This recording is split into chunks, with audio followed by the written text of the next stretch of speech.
자, 다음은 강승원 NH투자증권 연구원님이 2024 채권 시장 전망, 후불 채권 투자 벼뜨나라는 주제로 발표해 주시겠습니다. 단상 위로 올라와 주시고요. 자, 강승원 연구원님은 신한금융투자를 거쳐 NH투자증권에서 FICC 리서치센터에서 채권 전략을 담당하고 계십니다. 예리한 시각으로 채권 시장을 분석하고 계시는 채권 전문가이십니다. 역시 박수로 모셔보겠습니다. 네, 안녕하십니까. NH투자증권에서 채권 전략 담당하고 있는 강승원 연구원이고, 저희가 사실은 최근 한 2년 동안 금리 전망을 하는 사람들이 사실 가장 좀 죽을 썼다라고 좀 말씀드릴 수 있을 것 같아요. 또 좀 더 돌이켜 보면, 그럼 도대체 왜 금리 전망을 하는 사람들이 이렇게 힘들었을까를 생각해 보면, 저희는 좀 어떤 핑계를 대냐면, 최근 2년 동안은 경제학적 상식이 하나도 안 먹혔던 시기라고 생각을 하거든요. 그러니까 예를 들어 이런 거예요. 전 세계에서 가장 매크로를 잘 보는 똑똑하다라고 하는 사람들이 미국의 중앙은행 이코노미스트겠죠. 2년 전에는 연준의 물가 전망이 무려 2배 이상 틀렸습니다. 저도 그랬고요. 올해는 연준의 경제 성장률 전망이 반년 만에 5배가 올라갔어요. 그러니까 물가 전망과 성장 전망이 번갈아 가면서 2배, 5배씩 틀렸거든요. 그러면 생각해 보실 만한 게 어떤 게 있냐면, 적당히 틀린 게 아니라 2배, 5배 이상 틀리면 어떤 생각들을 좀 해볼 수 있냐면, 연준이나 저희 이코노미스트들이나 시장에서 뭔가 전망을 낼 때요, 저희가 무슨 월마트, 이마트 가서 요즘 가격 얼마 받으세요? 물어보는 사람들은 아니거든요. 나름대로 그동안 쌓아왔던 데이터를 가지고 모델링해서 결과값을 내는 사람들인데, 모델의 결과값이 2년 동안 물가는 2배 이상 틀리고 성장은 5배 이상 차이가 났으면 둘 중에 하나겠죠. 모델 자체가 원래 굉장히 쓸모없고 형편없거나, 두 번째는 모델에 들어가는 인풋 데이터가 뭔가 바뀌어서가 아닐까. 애초에 그 모델 자체가 굉장히 형편없고 지금까지 우리가 쌓아왔던 경제학적 상식이 애초에 굉장히 무용한 것이거나, 아니면 어떤 함수가 있으면요, 결과값이 이상하면 이 함수가 문제가 있거나 이 함수에 들어가는 변수에 문제가 있겠죠. 어쨌든 저희가 코로나 이전에 십수년간 그 모델들이 굉장히 워킹을 잘 해왔거든요. 나름대로 성장률 전망이나 물가 전망이 굉장히 잘 워킹을 해왔고, 거기에 맞춘 정부와 중앙은행의 정책 대응이 있어 오지 않았습니까? 근데 이게 2년 동안 굉장히 큰 오차가 났으면 고민해 봐야 돼요. 이 모델을 다 버릴 거냐, 그동안의 상식들을 다 버릴 거냐, 아니면 혹시 코로나 이후 이 2년 동안 우리가 생각지 못했던 외생 변수가 있어서 2년 동안 비상식적인 일이 일어났던 건가? 이 둘 중에 하나의 결일 것 같고요. 저희가 오늘 제목으로 어떤 제목을 가져왔냐면 후불이란 제목을 가져왔는데, 저희가 보는 생각은 세상이 엄청나게 바뀌었다거나 지금까지 저희가 쌓아왔던 경제학적 논리들이 싹 다 무용한 게 아니라 코로나 이후 2년 동안은 조금 특별한 일들이 벌어졌다. 그런 것들이 사라지는 과정에서 내년에는 적어도 경제, 금리 이런 것들이 다시 정상화되는 국면으로 봐요. 저희가 과거에 봤던 제로금리나 1%대 미국 10년물을 말씀드리려는 게 아니라, 적어도 저희가 미국 10년물 5%, 미국 2년물 4.8, 한국 10년물 4.5 이런 과격한 높은 수준의 금리를 내년부터는 보지 못할 거다라는 게 저희들 생각이고, 그래서 저희가 지금 출발해야 되는 질문은 이겁니다. 그럼 도대체 2년 동안 어떤 일들이 있었기 때문에 그동안의 모델들이 형편없이 틀려왔냐라는 건데요. 여기 먼저 좀 봐주시면, 저희가 어떤 생각들을 좀 하냐면, 올해요, 작년 이맘때 연간 전망을 들으시거나 기사를 보시면 기억하실지 모르겠습니다. 모두가 다 2023년에는 경기 침체가 온다 그랬거든요. 작년 11월, 12월 뉴스 기사 같은 거 살짝만 검색해 보셔도 경기 침체란 단어가 엄청나게 많이 나옵니다. 저희 작년 10월, 11월 달에 어떤 일이 있었죠? 둔촌중공이 망하고 레고랜드 사태가 터지고 롯데건설이 회사채 만기 돌아온 거 못 갚아서 롯데 지주가 돈 갚아주고 뭔가 작년 연말만 하더라도 경기 침체가 엄청난 화두였어요. 한국만? 미국도 그랬죠. 미국 이코노미스트 서베이를 해보니까 10명 중에 7명이 경기 침체가 온다 그래요. 그런데 올해를 돌이켜보면 어땠나요? 올해 1분기, 2분기, 3분기 미국 주식만 좋았던 게 아닙니다. 미국의 경제 지표를 까봤더니 모두가 침체가 온다 그랬는데 올해 9월까지 미국 경기는 3개분기 연속 시장 전망치를 훨씬 뛰어넘는 서프라이즈를 기록합니다. 그럼 다시 한번 고민해 봐야 되는 거예요. 야, 작년에 1년 정도 틀리는 건 그럴 수 있다 쳐도 도대체 올해 10명 중에 7명의 이코노미스트가 경기 침체 본다 그랬는데 또 틀렸네? 제가 봤던 제일 무서운 기사 중에 야, 고용지표 전망하는 이코노미스트가 그 다음 실업자가 돼야 되는 거 아니냐 이런 기사를 봤는데 진짜 그래요. 작년이랑 올해는 경제학자들, 매크로 보는 사람들이 굉장히 큰 실패를 했거든요. 왜 그랬냐라는 거예요. 왜 그랬냐. 이 왜 그랬냐를 이해하는 게 중요한데 저희가 작년 이맘때요. 경기가 침체가 될 겁니다라고 생각했던 가장 중요한 근전은 뭐냐면 야, 1년 동안 금리를 400bp 올렸어. 아까 의장님도 말씀하시고 가셨지만 야, 예전에는 1%로 돈 빌려서 공장 짓고 할 수 있었는데 이제는 공장 새로 지으려면 5%짜리 지어야 되는데 누가 짓겠냐. 금리를 올리면 경제가 꺾일 거야라고 다들 상식적으로 생각을 하셨죠. 근데 그 상식이 올해 통하지 않았습니다. 자, 지금 보시는 그림이 예전에 지금 미국 재무장관 하고 있는 옐런 의장이 했던 이야기를 제가 그림으로 가져온 건데요. 어떤 거냐면 주식도 살아 숨쉬지만 매크로와 정책도 계속해서 살아 숨쉬는데 지금 보시는 이 회색 사이클이 중앙은행이 보는 경제예요. 우리나라로 따지면 한국은행과 기재부가 경제를 이렇게 봐. 그러면 A 지점에서 어떤 생각들을 갖고 있냐면 정책 당국자들은 경제가 조금 더 좋아질 거니 금리를 좀 더 올릴 거야 라고 발표해요. 근데 어떤 일들이 벌어지냐면 시장에서는 야, 쟤네들 금리를 올리긴 할 건데 곧 끝나거든? 금리 인상 끝나면 언제나 인하가 반년 안에 오던데? 그래서 중앙은행은 금리를 올리고 싶은데 금리는 하락하는 일들이 벌어지더라. 이거를 옐런 의장이 예전에 한번 얘기한 적이 있는데요. 이게 정확히 올해 벌어진 일입니다. 모두가 금리를 올릴 거고 올려왔으니 경기가 빠질 거라고 생각했는데 마지막 이 포인트, 마지막 2번 정도 금리 더 올려야지 하고 있는데 중앙은행이 시장이 어떻게 반응하냐면 야, 금리 올리지? 이거 반대로 해석하면 곧 금리 인상이 종료된다라는 의미고 과거 패턴을 봤더니 금리 인상 종료되면 반년 안에 금리 인하던데 작년 연말부터 채권에 대해서 강력한 인하 베팅이 들어가서 어떤 일이 벌어지냐. 자, 지금 보시는 차트가 어떤 거냐면 이런 겁니다. 저희가 금리를 올리면 경기가 꺾인다고 배우는 이유가 뭐죠?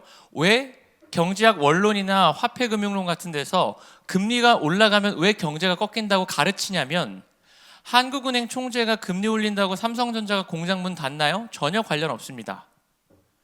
그런데 한국은행 총재가 금리를 올리죠. 저 같은 증권사, 은행, 운용, 보험, 기금 이분들은 금리를 올리자마자 바로 그 다음 날부터 저희가 조달하는 금리가 올라가요. 금융업의 본질이 뭡니까? 금융, 돈을 빌려주는 업이에요. 금리를 올리면 금융업자들의 수익성이 악화되고요. 내 코가 석자라 실물 시장으로 돈을 안 빌려줘요. 금리를 올리면 금융기관들이 실물 쪽으로 돈을 안 빌려주고요. 돈 빌리기 어려워진 한계 기업과 한계 가구가 파산하는 게 경기 둔화입니다. 저희가 금리를 올렸을 때 경기가 꺾인다라고 하는 이 말의 전제는 금리를 올려서 금융기관들이 실물 쪽으로 돈을 안 빌려줬어야 돼요. 근데 어떤 일이 벌어졌냐면 지금 보시는 차트가 미국에서 기업들이 돈 빌리기 쉽냐 어렵냐예요. 올라갈 때 쉽고요. 내려갈 때 어려운데요. 보시면 어떻죠? 올해 3월 달에 미국의 은행이 파산한 이후에 금리를 계속 올렸는데 주구장창 돈 빌리기는 쉬워졌습니다. 왜? 다들 믿었던 거지. 곧 금리 인상 끝날 거고 곧 인하가 시작돼. 내년이면 다 좋아진다며. 그러니 돈 빌려주자. 예를 들어 이런 거예요.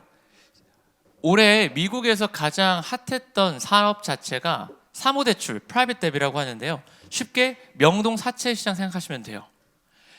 미국에서 명동 사채 시장 금리가 11%, 12%로 돈 빌려주는데요.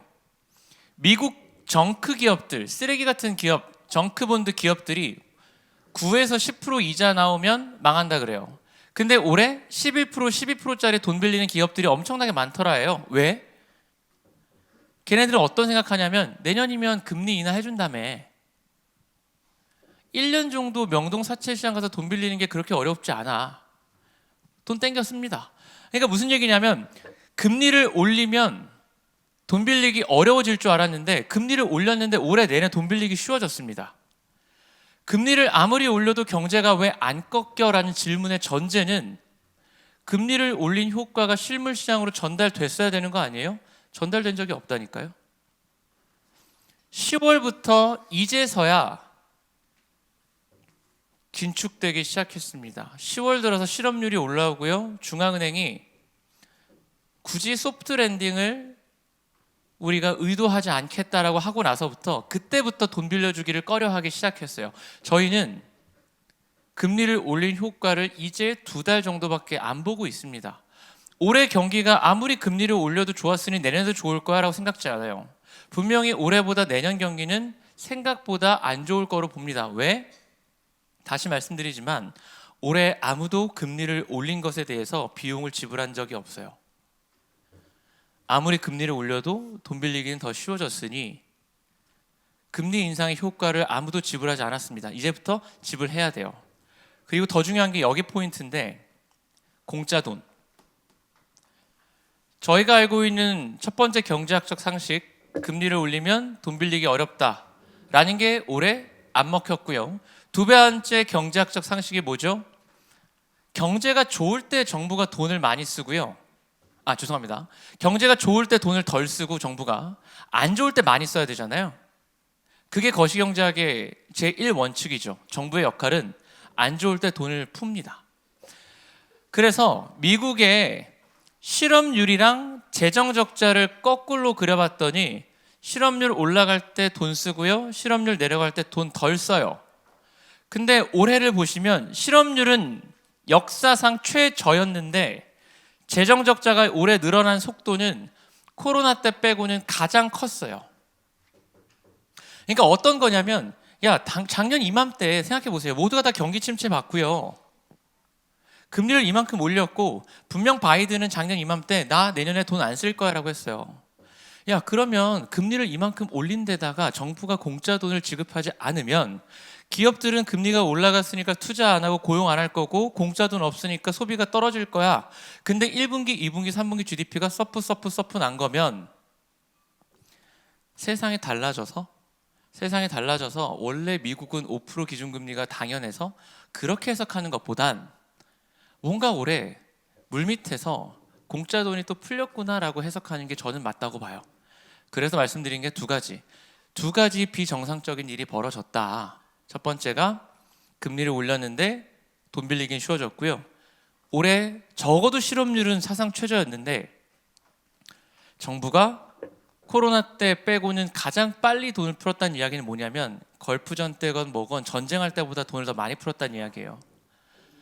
그래서 지금 보시는 차트가 미국 애들 가처분 소득인데 여기는 보조금이 포함된 돈, 포함 안 된 거.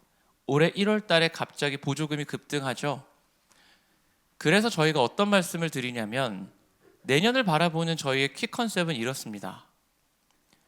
비용을, 그러니까 저희가 좀 상투적인 표현이잖아요. 청구서가 날라올 거다. 올해 금리를 올린 비용을 아무도 지불하지 않았고 이걸 내야 될 거고요.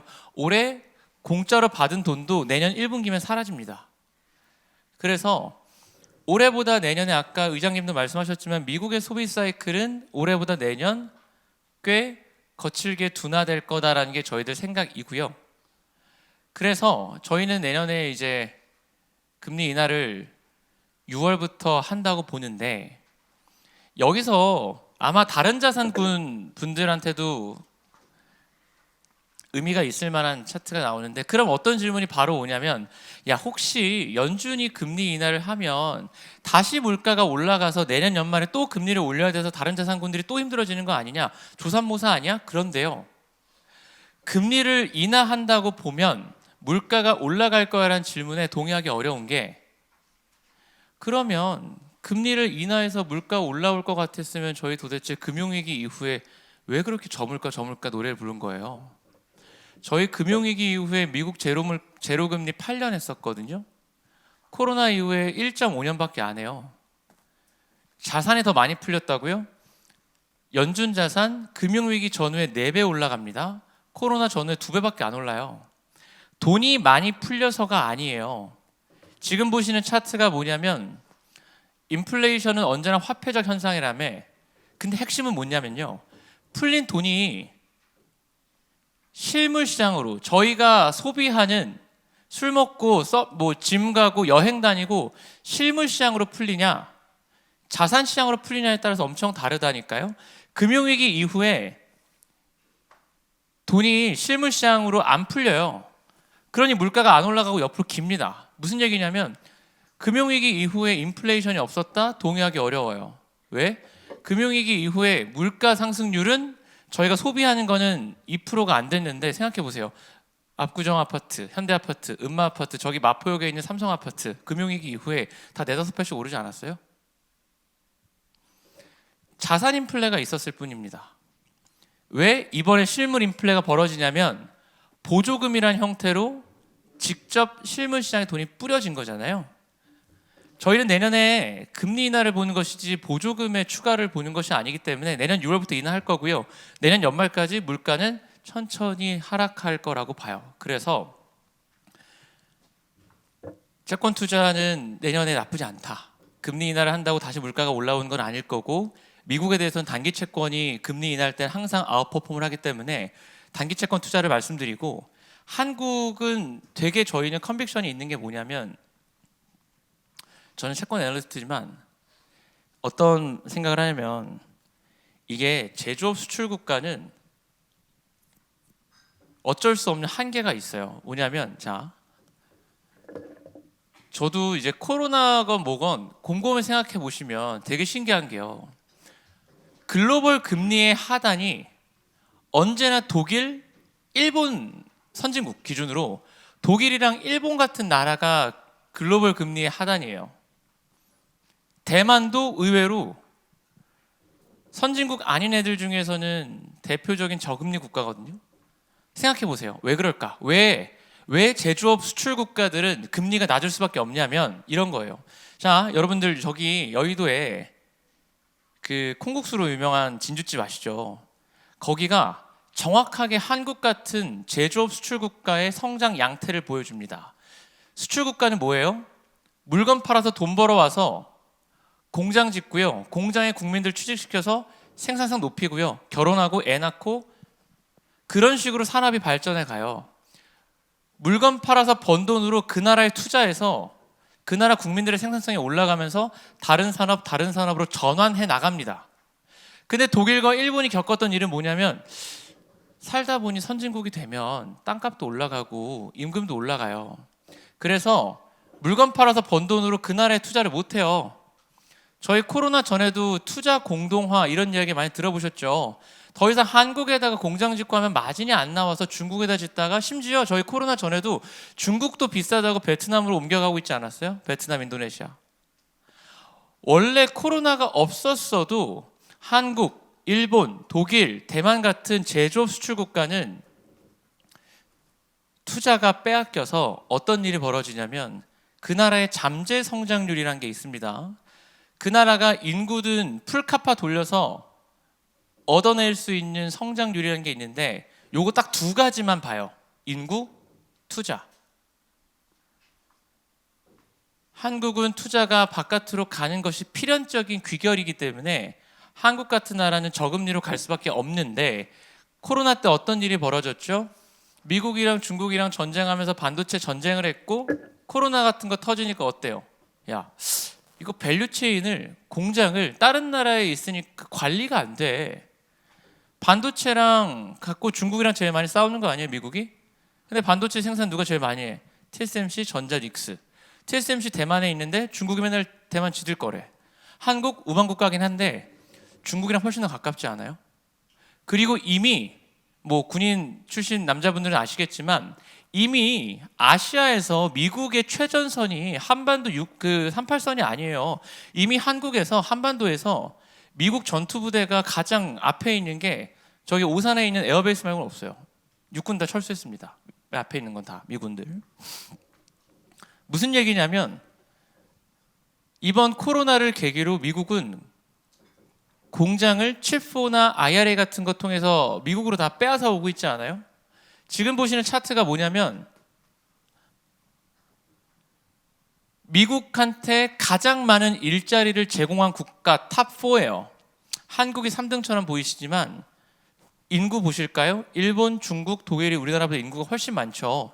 인구 대비 GDP 대비 한국은 가장 많은 일자리와 투자를 빼앗기고 있습니다. 한국의 잠재 성장률은 굉장히 빠르게 하락하고 있다고 봐요. 그래서 되게 재밌는 게요. 지금 딱 글로벌 금리를 보면 나름대로요. 금리쟁이로서 어떤 게 있냐면 저는 틀릴 수 있어도 시장은 언제나 오르니까 10년물 금리는 향후 10년 평균 성장을 가정합니다. 자, 연초 이후에 여전히 연초보다 금리가 높은 두 국가가 있어요. 미국, 일본. 얘네들은 칩4랑 IRA 같은 밸류체인 조정 과정에서 투자를 수혜받은 국가들, 잠재 성장률이 올라갔다고 봐요. 이미 연초보다 금리가 내려간 국가, 한국, 독일, 잠재 성장률이 내려갔다고 봅니다. 제일 골 때리는 국가가 잠재 성장률이 내려갔다고 중앙은행이 얘기하는데 금리가 여전히 높은 나라가 있어요. 영국, 스태그. 채권 투자를 한다면 당연히 그러니까 저희가 경기가 안 좋고 침체고 이런 게 아니라 금리쟁이들도요. 세상의 변화에 투자하는 거예요. 어떤 국가는 저금리가 필요한 국가가 있고 저금리 괜찮아 고금리여도 우리는 돈 벌 방법이 있는 국가들이 있어요.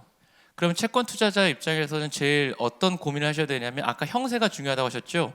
국채를 투자하실 때는 그 국가를 선별하실 때는 그 국가의 형세가 중요한데 잠재 성장률이 올라가는 국가보다는 내려가는 국가가 채권 투자에 훨씬 낫죠. 이 국가는 저금리로 갈 게 뻔하니까. 그게 대표적으로 한국이다. 그래서 한국에서 채권 애널리스트 하는 게 나름대로 길게 보면 먹고 살만하다 생각을 하는데 그래서 이게 뭐냐면 작년 이맘때 한은에서 공식적으로 우리는 한국의 잠재 성장률을 2%로 본다고 말씀하셨는데 저희는 아까 말씀드렸던 논리 때문에 1.7 정도 언더로 내려갔을 거로 봐요. 그리고 이게 아마 이따가 저희 다음 세션에서 부동산에서도 얘기 나올 것 같은데 되게 중요한 콜 중에 하나가 작년 이맘때 채권 시장의 화두는 저 같은 국채 담당자 기준금리 관심도 없어요. 세미나 다녀보면 모두가 다 태양건설 망해요, 롯데건설 망 이런 식으로 건설사 회사채에 대해서 굉장히 많은 질문들이 있으셨어요. 둔촌주공 레고랜드 때문에. 근데 그런 것들이 올해 많이 사라졌던 이유 중에 하나가 올해 정부가 꽤나 많은 부동산 관련 유동성 공급을 했다. 근데 이런 것들이 이제 회수되는 국면에 들어왔고 그러면 아마도 과연 기준금리를 굉장히 긴축적인 수준에서 유지하면서 금융 환경을 안정적으로 가져갈 수 있겠느냐라는 거죠. 저희가 경기가 안 좋고 금융시장이 안 좋아질 때 두 가지 방법이 있어요. 정부가 돈을 풀거나 중앙은행이 풀거나. 올해 미국은 어땠죠? SVB가 망하니까 옐런 아줌마가 나와서 FDIC라는 기관 통해서 야, 돈 쥐어줘서 막아라. 올해 한국도 정부가 사실상 막아줬다고 보는데 정부의 돈이 회수되는 국면에서는 그러니 경기가 망할 겁니다. 이런 콜이 중요한 게 아니라 저희는 경기가 망하냐 안 망하냐 중요하지 않아요. 어떻게 거기에 정책 당국이 대응할 거냐를 보셔야 되는데 이번에는 물가도 안정화되는 국면에서 중앙은행이 대응할 거라고 봅니다. 경기가 안 좋을 때요. 정부가 대응하면 채권은 투자하기 어렵고요. 경기가 안 좋을 때요. 중앙은행이 대응하면 채권 투자에 우호적입니다. 그래서 저희는 숫자로 말씀드리면 작년 이맘때 한국의 잠재 성장률이 2%일 때 한국 중립기준금리 상단이 2.75라고 하는 총재께서 말씀을 하셨는데 잠재 성장률이 내려갔으면 한국의 중립기준금리 상단은 2.5가 됐으리라 보고요. 그 관점에서 보면 한국 3년 금리는 여기서부터도 한 60bp 이상 더 하락의 여지가 있으니 아까 말씀드렸던 대로 금리 인하하는 연도에는요 장기채보다는 단기채가 항상 성과가 좋습니다. 그래서 한국과 미국 단기채를 말씀드리고 굳이 한국과 미국 중에 꼽자면 한국을 좀 더 선호드리는 거는 해지를 하시면 비용이 너무 많이 나오고요. 해지를 안 하시더라도 환전 비용 같은 거 감안하면 한국이 훨씬 낫습니다. 그래서 원화 쪽 단기채를 조금 더 선호한다 이렇게 말씀을 드리겠습니다. 네, 여기까지 저희 주어진 시간은 끝난 것 같고요. 예, 발표 마무리하도록 하겠습니다. 감사합니다. 네, 강성원 연구원님 말씀 감사합니다.